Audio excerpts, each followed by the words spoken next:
सबने अपने छड़ी लगाई थी। ठाकुर जी बोले क्या कर रहे हो? लाला छड़ी लगा रहे कि गिरिराज जी नीचे नहीं आ जाए। मतलब अपने ब्रजवासियों को लग रही है ये अपने आप उठे ऊपर, वो तो गिरिराज जी से प्रार्थना करी पिंड से रक्षा करने के लिए अपने आप ऊपर उठ गए, नीचे नहीं आ रहा है तो हम छड़ी लगा दें। और सब ब्रजवासी ठाकुर जी लाला तेरे उंगली कहीं पर आ रही नीचे कर ले।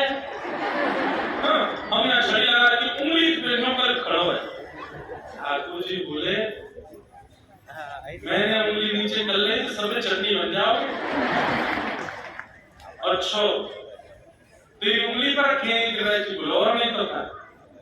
सब ब्रजवासी बोले लाला तू एक बात बनाए कर, चल जल्दी अपनी उंगली नीचे कर ले। ठाकुर जी बोले तो संभालो तुम गिरिराज जी, मैं हटा रहा हूँ। हाँ ठीक है हम संभाल लेंगे।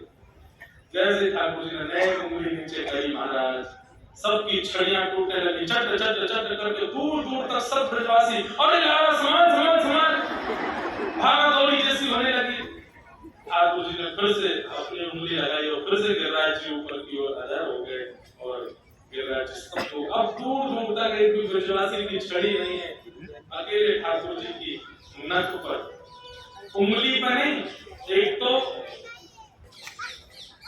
बाम हस्त सीधे हाथ से थोड़ा कमजोर होता है, उस बाम हस्त में भी इकन्नी उंगली सबसे कमजोर होती है और इकन्नी उंगली के भी नख में ठाकुर जी ने गिरिराज जी धारण किए। ये प्रभाव नहीं है ठाकुर जी का, इसमें भी एक संदेश है, बहुत ध्यान से सुनो। ठाकुर जी कह रहे हैं हम सबको एक संकेत कर रहे हैं। बोले क्या? बोले भैया मेरे दो स्वरूप हैं, एक स्वरूप ये है और एक स्वरूप ये है। एक तरफ 21 किलोमीटर लंबे चौड़े गिरिराज जी हैं जिनके लिए बाम हस्त की इकन्नी उंगली की नख ही काफी है, और एक तरफ 10 ग्राम की बंसी है, बाकी से 2 भुजा को प्रयोग करना पड़ेगा तब उदाहरण। ठाकुर जी क्या कह रहे हैं? बोले जब सामने से जीवन में प्रेम आता है तो प्रेम को स्वीकार करने में एफर्ट्स ज्यादा लगाओ। पर हम लोग कैसे हैं, जब विशाल पहाड़ रूपी संकट हमारे जीवन में आता है, उस पहाड़ को उस संकट को अपने जीवन में आ गया है, उसको दूर करने में वो जीवन में आ चुका है, इसका विषाद करने में हम लोग एफर्ट ज्यादा करते हैं। ठाकुर जी कहते हैं संकट जीवन में आवे तो इकन्नी उंगली की तरह रखो, ज्यादा ध्यान ही मत दो उस तरफ। अरे जीवन में संकट आया, विपत्ति आई, आपत्ति आई, ठाकुर जी बोले इकन्नी उंगली लगाओ वहां पे, मेरे प्रारब्ध है निकल जाएंगे। लेकिन जब जीवन में मैं आऊं, वेणु स्वरूप कथा आवे, वंशी स्वरूप संकीर्तन आवे, तब उसको प्राप्त करने के लिए ठाकुर जी बोले मैं टेढ़ो मेढ़ो रह जाऊं वंशी धारण करने में, पूरी अपनी योजना लगा दूंगा वंशी के स्वर को सुनने में। ठाकुर जी मानो संकेत कर रहे हैं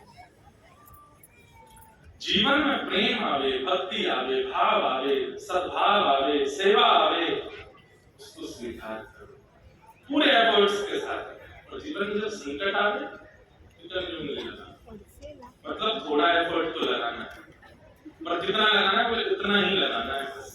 और कई लोग कैसे होते हैं संकट आते इतने विचलित हो जाते हैं, इतने विचलित हो, रात में खा भोजन नहीं कर रहे, सो नहीं रहे और टेंशन में बैठे हैं, पीड़ा में बैठे हैं और डिप्रेशन हो गया। आजकल के युवाओं को ये 50 साल पहले नहीं था डिप्रेशन, 60 साल पहले एंजाइटी नहीं होती थी, आज से 100 साल पहले सुसाइड्स नहीं होती थी। क्यों?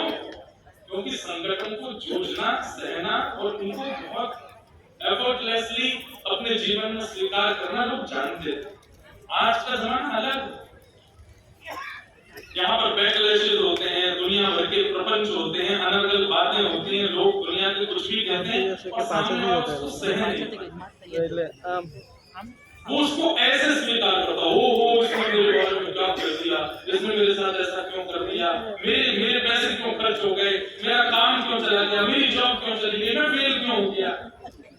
नहीं, इतना उस पर विचलित करता। इसलिए युवान